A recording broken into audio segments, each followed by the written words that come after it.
Whenever a groundbreaking technology is discovered, our first instinct is to see how far it can go, and how it can serve the world to its maximum potential. Of course, the internet was certainly no exception. The technological feat of getting computers on other sides of the world to instantly communicate with one another was revolutionary on its own. However, the online infrastructure of the 1990s focused on primitive means of communication, primarily just getting images and text to appear on a screen. It was suitable for its time, but quite limiting. The technology wasn't exactly there yet, but we knew things could go even further. Well, in 1996, the solution to this problem would appear in the form of a product that we know today as Flash Player, or later on, as Adobe Flash Player. You just download it to your computer, free of charge, and you could now see the internet as it was truly meant to be seen. Interactive websites, video games. In an abstract way, the World Wide Web just got so much more three-dimensional. Naturally, Flash Player became the standard for web browsing over the next decade, and for reasons we will explore in this video, met its timely death in 2020. But not only do I find the rise and fall of this beloved program interesting, but also the legacy it has left behind, or lack thereof. You see, the discontinuation of Flash has left a lot of old websites and online games completely dead. Yes, there are now Flash alternatives that have come in to pick up the pieces, but they are exactly that, just pieces. They still do run into many problems and often struggle to operate in the same way, and having this media move over to its successor, HTML5, just isn't that easy, and often requires rewriting a lot of resources. As a result, many Flash games and projects have now become lost media. A personal example of mine was Coraline.com. Back when the movie was first released in 2009, the Coraline website was a fully interactive other world full of games, scavenger hunts, even a photo editor where you could add buttons to your eyes. Sadly, its snapshots on the Wayback Machine are just not enough for the game to be perfectly emulated, and therefore, only the homepage exists. It is now lost. The reasons for this are technological as well as cultural. It's also that the internet collectively just doesn't really care for Flash media anymore, and you could argue that this transition is indicative of a new attitude the internet has developed. We've almost come full circle in that websites are returning to more static environments that prioritize communication over aesthetics, but it's also indirectly at the expense of preserving an entire era of online history. Because there is such a huge barrier to entry for Flash media to continue existing in the modern world, we are often unable to properly observe it in retrospect. It almost feels like a digital burning of a library, and I don't think it needs to be that way. So what is the story of Flash Player, and how can we keep it frozen in time rather than lost to it? We first have to understand what Flash Player's role was in the development of the internet. The internet as a whole is a very basic concept. It is a large number of computers that are all connected together so that they can, of course, all communicate to each other. But you must express this communication in a way humans can understand. Just like how the telegraph turned arbitrary pulses of electricity into Morse code, computers on a network do the same thing, but with binary. But the average Joe is not going to understand how to read binary or complicated computer code. Instead, this information should be expressed in a way that is clean, straightforward, and pretty to look at. So a man named Tim Berners-Lee creates something called the World Wide Web in 1990. And now these electrical signals can be expressed through a language called the Hypertext Markup Language, or HTML for short. Now text, hyperlinks, and even images are what you see when you go online. The internet just got so much more inclusive, and you see its popularity explode throughout the decade.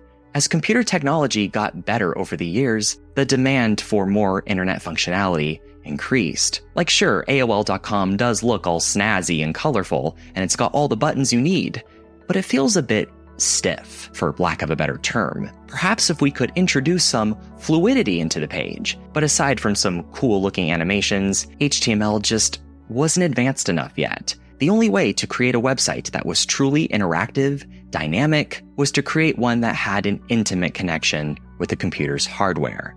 much like a computer program. But having one program for AOL, one for Yahoo, and another for Ask Jeeves all on your computer at once is a pain in the neck, not to mention it would take up hard drive space. Instead, what if you only installed one program that acted as a browser extension that automatically supported all these websites and the unique environment and configurations that they each had?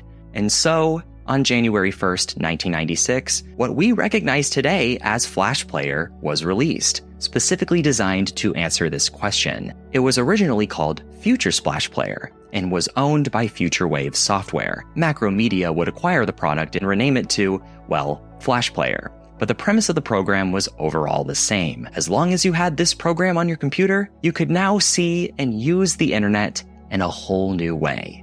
Websites featured cool sound effects, sophisticated animations you could directly interact with, and even video support. Not only that, it supported multiple operating systems, and it was free. Thanks to Flash Player, it now felt like the only limitation to the internet was just the screen. Hi kids, it's me, Steven. Have you seen any packages? Apparently I have something special coming in the mail today. You have? Oh boy, well come on in. What has more letters than the alphabet? A post office. That's pretty funny, Mailbox. You got mail. Gee whiz. Thanks, Mailbox. Wonder what it is. We just got a letter. We just got a letter. We just got a letter. We just got a letter. I wonder who it's from. Payne and Prescott, LLP from Oxnard. Sounds professional. Dear Steven, if you are reading this, that means I've already packed my stuff and left. My attorney is writing to you on my behalf. If only you spent less time golfing and visiting your sister in Scottsdale and more time being a good husband. I don't even know. Don't worry, kids. This is a playful joke that Jennifer and I like to play. Is that a hearing date on the bottom? Oh, she's divorcing me. Cool. I feel like a idiot. Why is this even here? This is a studio set. It's not a real mailbox. Maybe it was just some sort of mix-up. I've actually got more mail for you, Steven. Oh, really, Mailbox? I noticed there was no joke this time, Mailbox. Is this the Pete Best autograph from Liverpool that you got lost in transit for a second time? How much was that? 100 pounds? Am I the joke? Is that the joke, Mailbox? Because if it is, look at me! Ha ha ha! So funny! It's actually so much better. It's Bombas, today's sponsor. Sock season is upon us, and Bombas provides amazing socks, slippers, undergarments, and much more. It's also the perfect gift for that one person you just don't know what to get them for the holidays. It's also a great gift for you. Why not indulge just a little bit? I got the Chunk Rag calf socks and men's Sunday slippers. And let me tell you, these things are so comfortable. I just never want to take them off. I love the way I feel and look in these socks and slippers. I even got some for you, Aqua. Go, fetch. Wait, no, Aqua, don't go. Well, thankfully Bombas has a 100% happiness guarantee and offers free returns and exchanges, even if the socks are damaged. Bombas also works with a mission in mind. For every purchase, they donate one of their top 3 most popular items to people experiencing homelessness. Their customers have helped donate over 150 million items to those in need. And that's quite amazing, honestly. So, President Ronald Reagan passed a law where now I can advertise to kids. So if you take mommy and daddy's credit card and find those magical 16 numbers on the front, you can cut! By visiting bombas.com/nationsquid or using NationSquid at checkout, new customers will get 20% off their purchase. Thank you to Bombas for sponsoring this video. So how does the program work? It's remarkably simple. A website would host something called a SWF file. This was a small file that contained graphics, animations, and any type of supported media, accompanied with instructions for the computer on how to show them. When a user visited this website, Flash Player would take this SWF file, read these instructions, and then show all these elements on the screen as it was intended. It essentially acted as an add-on to HTML, to enhance the online experience. What was revolutionary was the fact that these SWF files were so small. This is because Flash Player primarily used vector graphics, which are images made up of colors and shapes, rather than bitmap ones, which are made up of pre-defined pixels. Vectors have the advantage of not losing quality when they are upscaled, and they also take up less data than bitmap images do. Given that internet bandwidth in the 90s was very limited, this was a huge benefit for Flash Player and made using it so easy. So, Flash Player became super popular and basically dominated the internet over the next decade. Newgrounds, Poptropica, Club Penguin, iCarly, Total Jerkface, and even YouTube were all entirely Flash dependent, and included things like Easter eggs and even full-on video games. With Flash, you could create pretty much anything you wanted, and it could be argued that its presence was what created the very apparent customizability culture that existed in the 2000s and extended out into other forms like CSS MySpace pages and YouTube channels. It was your whole entire personality on a web page. You could truly be you. But there was one big issue with all of this: security. For Flash Player to really have the versatility that it did, it also needed to have a lot of privileged access to your computer's system. After all, for Flash Player to operate to the best of its ability, it would first need to know what kind of hardware you're using and what kind of system configurations you have put in place, much like a computer program would. But you know what else behaves this way? Malware. While Flash Player has good intentions with what it does to deep parts of your system, nefarious users don't. Malware developers were soon discovering all kinds of exploits within the Flash program. And well, when you have the vast majority of internet users with this program on their computer, it is a recipe for disaster. Now you're probably wondering why they would design a program this haphazardly. Well, the answer, surprisingly, is that it was the 90s and people just didn't care that much about security. The creators of Flash just wanted a product out as soon as possible, before any possible competition could come in. It was almost like an arms race. They wanted something that could effectively work as it was intended to, and they took any means necessary to make that happen. And that included granting the program elevated privileges within the computer. It just wasn't designed with safety in mind, but it was suitable for the time. But as computer viruses started becoming very common throughout the 90s and 2000s, many of which even involved finding exploits within Flash, people became more aware of this issue. So naturally, Flash started becoming one of those programs that you would have to update like 3 times a week. And that got annoying. But because it was still, by far, the most capable thing of its time, it was a risk people were willing to take. Heck, in 2005, Adobe purchased Flash Player from Macromedia, and so it then became Adobe Flash Player. It was still very much popular and even omnipresent within the online space. In fact, you couldn't even use YouTube without it. Humanity has taught us that people don't really care about the risk of Trojan horses until one shows up on their computer. And this kind of devil-may-care mindset would ultimately catch up to them. Steve Jobs, in particular, despised Adobe Flash Player, and that alone essentially marked the beginning of the end for the program. You see, in 2007, a little thing called the iPhone was invented, and Jobs made sure that Flash Player didn't touch iOS with a 10-foot pole. In fact, he even wrote an open letter about his disdain for the product, which garnered a lot of controversy. One criticism he made was that Adobe Flash Player was proprietary, meaning that the quality of the product, all the patches and updates, were all fully in control by Adobe. They were the ones who called the shots at the end of the day. So the question was, why is pretty much the entirety of the internet being controlled by only one company? And according to Jobs, they weren't even doing a very good job at it, as the software company Symantec listed Flash as having one of the worst security records of 2009. Although Flash Player was free,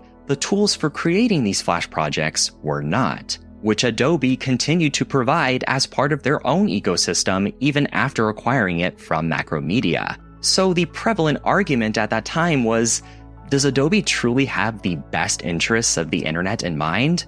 Or did they just want to make more money? Jobs also said that Flash was not touch-friendly. It was designed at a time where you could only click and drag with a mouse. Adobe started working on a smartphone-friendly version of the program, but it just never really took off at all.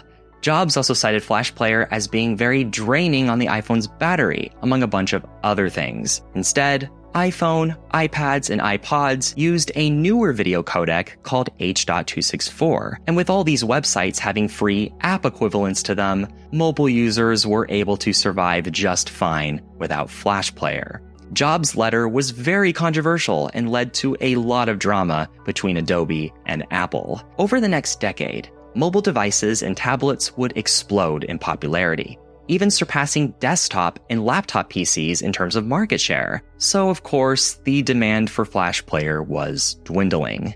And then came the final nail in the coffin. Since the vulnerability issue with Flash Player wasn't exactly improving, even with all the continuous updates, all the world's leading tech companies decided to get together. They basically formed a committee that was going to create a technology for the internet that was even more capable than Flash Player and specifically had security in mind. This would be a markup language known as HTML5. It supported video, graphics, just about everything Flash could already do, but this time, it was actually part of your web browser rather than being a third-party program installed on your computer. It was safer, faster, and even used less power. It also wasn't controlled by only one company. Instead, this committee, pretty much democratically, would vote on decisions that should or shouldn't be made for the language. Over time, websites started to ditch Adobe Flash Player in favor of HTML5. It was a rather slow death, but Flash Player would then lose all support and be shut down permanently on December 31st, 2020. But unfortunately, just switching over to HTML5 from Flash isn't as easy as it sounds and is very case by case. So a lot of these websites died with it. Sure, there are emulators such as Ruffle that work pretty well, but it isn't perfect. Flash Player was proprietary after all. It's not going to get everything to work, and it often doesn't. Heck, there is even a website that hosts a download for the last version of Adobe Flash Player that you can install on your PC. But since this is now unsupported software, this isn't exactly safe, and unfortunately, you often still run into the same problem of just not getting these old web games to load. But if you dig deep enough into the page source of the website and download the SWF file from there and try running it directly from your computer, whether through Ruffle or this copy of Flash Player, that theoretically can work. But again, sometimes it just doesn't, and there could be a million reasons. The most prominent one that I've noticed is that archive sites such as the Wayback Machine doesn't always save everything. To go back to the Coraline.com example, it appears that the Wayback Machine has only saved certain snippets of this app. I can view the homepage just fine, exactly how it looked when I first saw it back in 2009, but I can't go beyond that. And the one Flash file that I did find didn't do anything when I tried to load it. Keep in mind, many Flash games used multiple SWF files, so if the archive didn't catch all of those, then the game is sadly gone forever. It is lost media. This is a technological issue as well as a preservation issue. The average person is not going to know how to go into the page source of a website and download the Flash files and manually load them on their computer. It's a bit much. So now you have this barrier to entry for the majority of online users who want to access old Flash games and websites for research or historical purposes. And like we said, the demand for keeping these sites around has gone down. Who is going to spend hours playing a Flash game for a cult movie from 2009? Well, except me, but a lot of people aren't. And with the rise of HTML5, mobile devices, and flat design, we are seeing the internet return to the minimalism approach, focusing less on aesthetics and more on just directly communicating what it's trying to say. And one of the consequences of that is these old Flash games not being archived properly. And truthfully, that kind of rubs me the wrong way. It kind of feels like throwing the baby out with the bathwater. If you find out that the art museum has asbestos in the walls, well, you move those paintings into a new building that doesn't have asbestos. You don't just burn the whole art museum down. And I feel like we did that, just a little bit. Of course, Flash Player is a security risk, but I feel like we could have figured out some way to safely preserve these relics of the past rather than just immediately flipping the switch off. That could be through reverse engineering certain Flash games that may not switch over to HTML5 as easily and finding the reasons for why and resolving them, or even through creating whole communities dedicated to finding and saving these games before they were lost entirely. Perhaps it's not too late and we just have to keep looking, and we could at least save what we still do have. Because after all, progress involves observing things as they once were and figuring out how we can do it better. But did you know that you don't need Adobe Flash Player to support me on Patreon? Patreon.com/NationSquid. Buying me a coffee also works too. A special thanks to my patrons and channel members for making this video possible. Thank you so much for watching. If you enjoyed this video, please subscribe and click the notification bell so that you never miss a future video.